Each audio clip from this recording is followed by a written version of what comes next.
C'est un retour aux bases, aux fondamentaux que nous propose Suzuki avec cette GSX 125. Cette moto de 125cc dispose d'une technologie basique mais fiable qui a fait ses preuves. Cette moto est plutôt à l'aise en ville et sur les petits chemins pour les trajets du quotidien. Le défi moteur l'a testé aux alentours de Jinfei et de Baie du Tombeau. Retrouvez notre test complet dans ce reportage.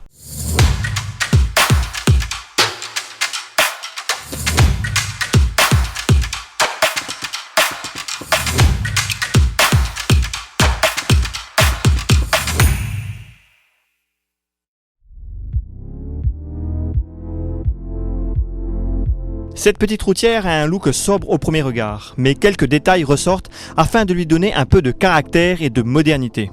Sur la face avant, on retrouve bien un phare classique à ampoule, mais son dessin est tout de même travaillé. Une touche de sportivité est apportée par la protection qui surplombe le phare. On retrouve deux carénages dans les prolongements des flancs du réservoir. Ils rappellent l'héritage de la gamme GSX de Suzuki.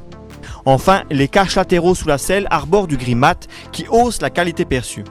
Pour le reste, on en revient aux bases. L'arrière est par exemple très sobre avec un garde-boue et un feu arrière classique. Mais le ressort rouge des deux amortisseurs donne du peps à cet arrière. L'instrumentation est elle aussi basique. La Suzuki GSX 125 ne dispose pas d'un affichage numérique. On retrouve à la place des traditionnels compteurs à aiguilles. Leur forme anguleuse et des touches de bleu leur donnent tout de même un look moderne. Un indicateur de rapport engagé est placé au centre de l'instrumentation. Puisqu'on parle des rapports, notons que la boîte de vitesse en compte 5. Le moteur de cette GSX 125 est un monocylindre à 4 temps, refroidi par air. Il est alimenté par un carburateur. Il développe au total 10,5 chevaux et 9,2 Nm de couple. Une fois assis sur la Suzuki GSX 125, c'est le confort qui ressort. La selle n'est ni trop ferme ni trop moelleuse. La position de conduite est bien droite. Une fois démarré, le moteur se fait discret au niveau de la sonorité. Par contre, on le ressent dans les mains et les pieds. En effet, il vibre un peu trop, aussi bien au ralenti que dans les régimes. Ce n'est pas tellement gênant, sauf pour les longs trajets. Grâce à son poids contenu de 126 kg et à la position du guidon, la moto se montre agile. Le train avant s'inscrit bien dans les courbes. En ville et sur les petites routes, cette GSX 125 est particulièrement à l'aise. Par contre, sa faible puissance et son couple léger ne lui permettent pas d'être sportive. Il faudra monter dans les tours pour bénéficier du plein potentiel du moteur.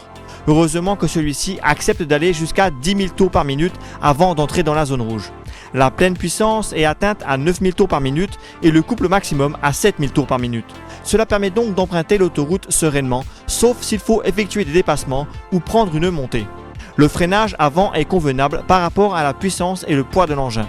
Le frein arrière ne servira qu'en complément car il se montre un peu faible, comme on peut s'y attendre avec un frein à tambour.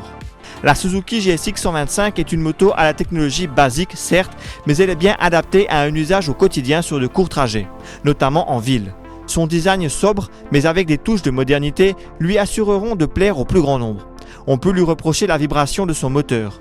Sa conception simple la rend économique à entretenir ainsi qu'à l'achat, et c'est peut-être là son principal atout. La Suzuki GSX 125 est disponible chez M-Car à 70 500 roupies.